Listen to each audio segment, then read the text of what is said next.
Devontae in the pass game today for you? Yeah, well, I think more importantly, we were able to run the ball, almost running for about 300 yards. That allowed us to play efficient in the pass game. We still got things out there that we want to take advantage of and play a little cleaner, but those guys stepped up in a big way. Jahan, that's a hell of a catch to kind of put a dagger in the game. Smitty taking advantage of his opportunities. Those guys just being in the right spots and doing what we prepared to do. So a lot of love for those guys for the way they prepare for this week. Yeah, and you've had great chemistry with all those guys, and you're finding your one-on-one matchups. You could just deal and play point guard.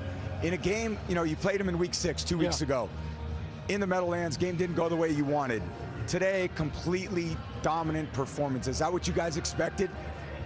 Yeah, well, we wanted to come out here and play our brand of football, and that looks different from week to week, but, as well as anyone, it's about winning. And so coming out here being efficient, tried to stay ahead of the sticks, capitalize in situational football, win that, and then be good on third down. And so everybody did a really good job today, and we just want to continue to improve off of that. Yeah, you certainly know how to win, that's for sure. And even when everyone, coming off 2 losses and you guys go to Denver, two tough losses, you guys come back and won in Minnesota last week, and today people think, oh, they're struggling, but you're like, no, we ain't struggling. 6-2 going to the bye week. What kind of confidence does that give you guys? Well, I like it that way. I like it that way. Yeah. I just smile and accept the challenge that comes. And got a great team. We got great guys with great competitive character, and we just want to continue to build. Let me talk my shit again.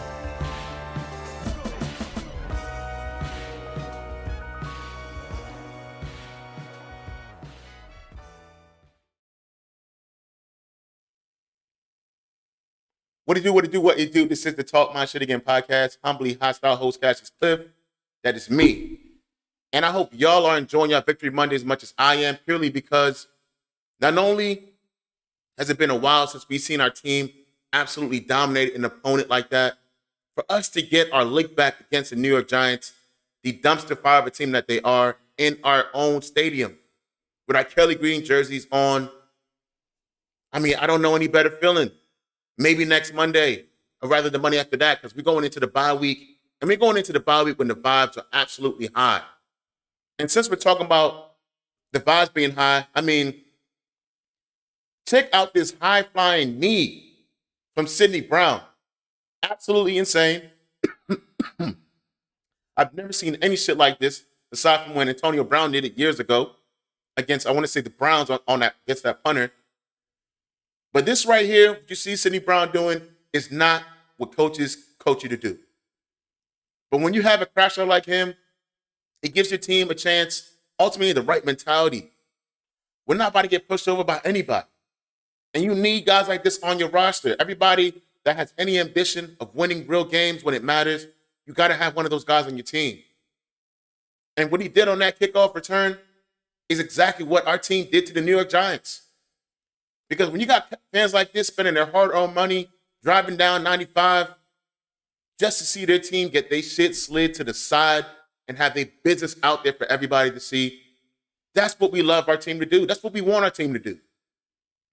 It was a long time coming. I know 2 weeks is not a long time, depending on depending on the situation. 2 weeks is not a long time by any stretch.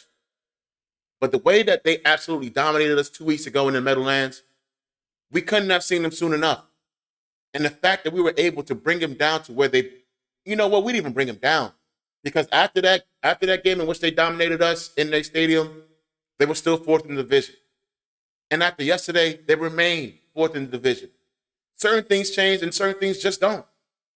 The Giants have been who we thought they were, and now sitting at 2-6, remain in their rightful place at the bottom of the division, very likely to be a top 10 drafting team in the draft, in the 2026 draft, drafted in the top 10 yet again.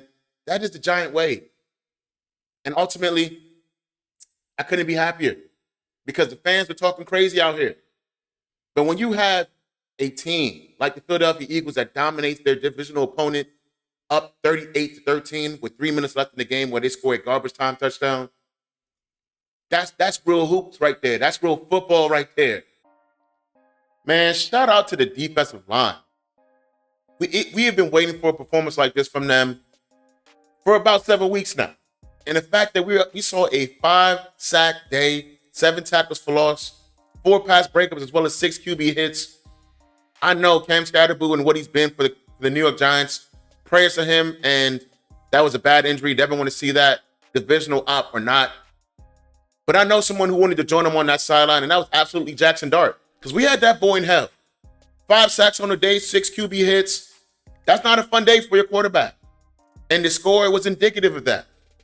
The fact that they only scored 13 points and scored a garbage time touchdown with 3 minutes left in the game goes to show he wasn't having the same kind of fun he was having just 2 weeks ago. There was no diamonds dancing. There was no dancing, period, when it came to the Giants. And that's the kind of Giants I like. The ones with the little G and the ones that are way more humble than what we saw 2 weeks ago. Because I know that they were feeling themselves. And you know what? I got no problem with that.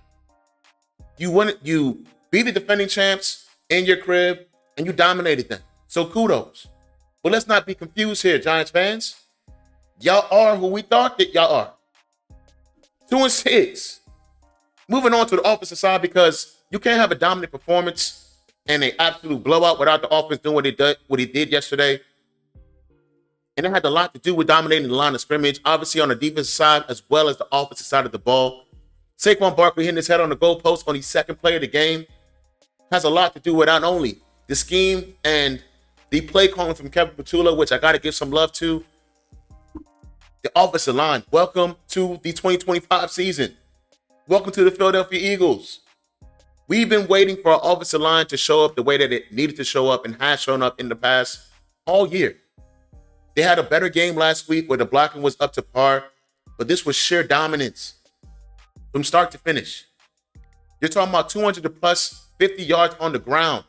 Not only from Saquon Barkley having 150 of those by himself on 15 carries and this touchdown right here, as well as your backup running back. Also, Tank Bigsby, welcome to the Philadelphia Eagles in the 2025 season. I know we traded him not only to be a backup running back, but as well as his kick and punt return ability. We have not seen any of that. So I was wondering, what did we trade this guy for? And clearly we traded him to be a phenomenal backup. This was a 2nd and 31 pickup by Tank Bigsby. Not only was it great vision, but great breaking tackles right there. Another run right here, picking up 18 yards. I mean, we understand that we needed our offensive line to play levels better than what they played over the course of the season. But calling plays at a different formations, more specifically from under center, just makes us more dynamic. This is something I've been banging the table for weeks. And the fact that we saw it again in this game doesn't surprise why we were so dominant. It doesn't surprise me why our backup running back was also able to pick up 100 yards on less than 10 carries. This guy averaged over 10 yards per carry, 100 on the day with under 10. Obviously, he's a very decent, if not good, backup running back. And we made the Giants quick early in this game. I mean, this game was over at halftime, 21-10. It was curtains for them. But the offensive line dominated them, made certain that these guys did not want to be on the same field. They was ready to go right back up 95 and lick their wounds. And dominated the run game that's definitely a recipe for a victory, a dominant victory, and that's the Eagle way. We like to dominate the run game, but being efficient in the pass game, that's not only become a common occurrence for us, but it's not been common to see that without A.J. Brown. And the fact that A.J. Brown wasn't out there, a lot of people were worried. They were concerned, especially given how the Giants treated us just 2 weeks ago. But having Jalen Hurts be quarterback one of this team, diagnosing that blitz package coming and changing the protection, and ultimately finding his other receiver one in Devontae Smith across the middle, something that we do not see often. I mean, it's a breath of fresh air. It was a breath of fresh air to see Saquon Barkley busting wide open run for a touchdown, a backup running back being dominant in his limited opportunities, as well as seeing your other receiver one getting touches when he needed them. 9 targets for 6 catches with 84 yards for Devontae Smith. A quite good day. But even saying Saquon Barkley getting a screen pass in the ball going forward. Even an easy dump off right here for an easy touchdown. I mean, these things are they should be expected when it comes to this offense, because we're just too potent. We're too dynamic when it comes to the talent that we have, the offensive line clearly has been an issue, and their inability to block at a high level. We saw it over the last 2 weeks. Huge shout out to them. But Kevin Patullo has absolutely needed to be calling better plays and a better flow of plays, and we saw that again, back-to-back weeks. So you got to give him some love purely because not only did you find guys like Devontae Smith, Saquon Barkley making their impacts in the game, it was tight end day yesterday in the NFL. And every defensive coordinator that is worth anything in this game should know that the tight ends are going to probably be targeted in the red zone. But the Giants defensive coordinator clearly is an unserious guy, and he allowed Dallas Goedert to make his impact felt. On only 3 catches, on 3 targets, 2 touchdowns with an even easier touchdown here on his second one of the day. I mean, this right here was purely on scheme and play calling. Great call by KP right there. But ultimately, Dallas Goedert has been this guy all along. And when you see a guy like him in limited opportunities, lead the team, and not only in touchdown receptions, be tied for the most touchdown receptions in all of football with a receiver who probably gets 3 times the amount of targets in Amon-Ra St. Brown, the guy's clearly good. He just needs his opportunities, and he needs to be schemed open, and these things happen. Good things happen when the offensive line is blocking at a high level, and Kevin Patullo is doing his job that he's hired to do, which is call plays at the right time in the flow of the game. This play right here, pulling a nail in the Giants' coffin, was a sight to behold purely because I expected Jahan Dotson to have way more impact on this team at this point in the year. And specifically in this game, where A.J. Brown was not going to be in the lineup, you're supposed to be receiver 3, even though Dallas Goedert is really receiver 3. Jahan, what you going to do in this game?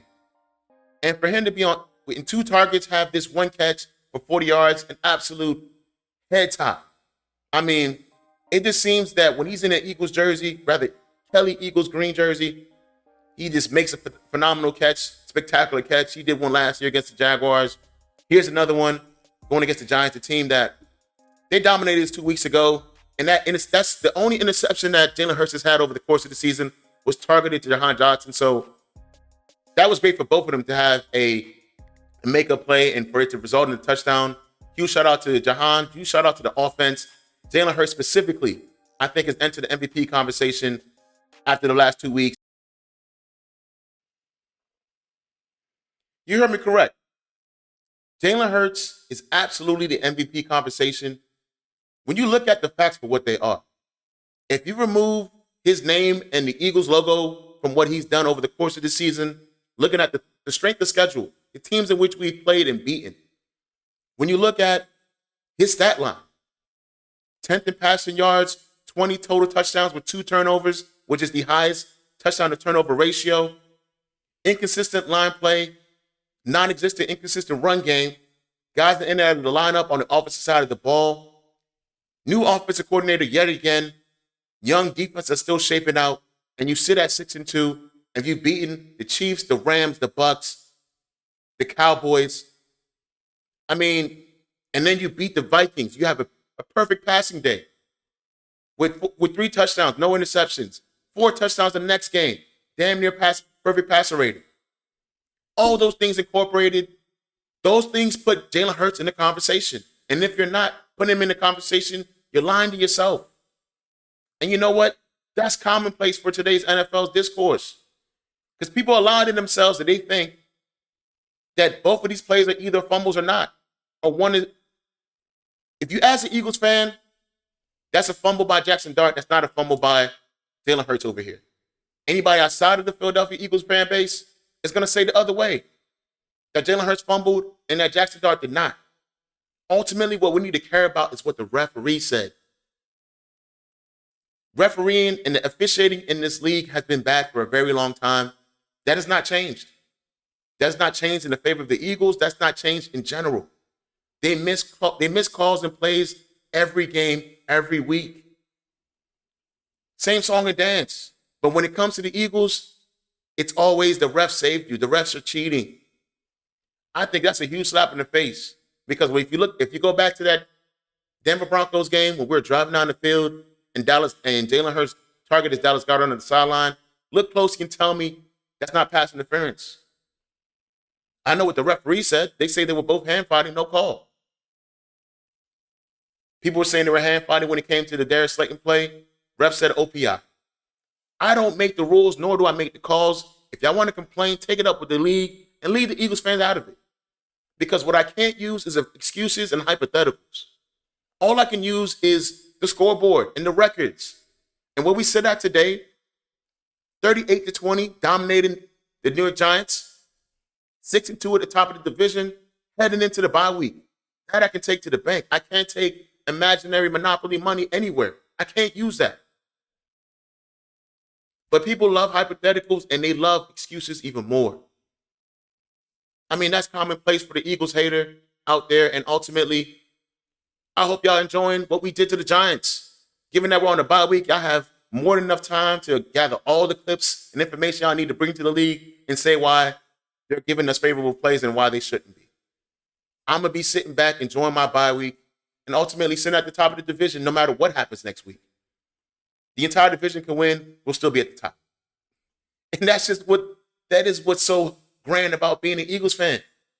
We allow the scoreboard to dictate what's really going on. We're 6-2 for a reason, and the New York Giants, after rolling us 2 weeks ago, are sitting at 2-6 for a reason. Happy trails, G-Men. Send your happy asses back up 95. And remember who the fuck y'all are.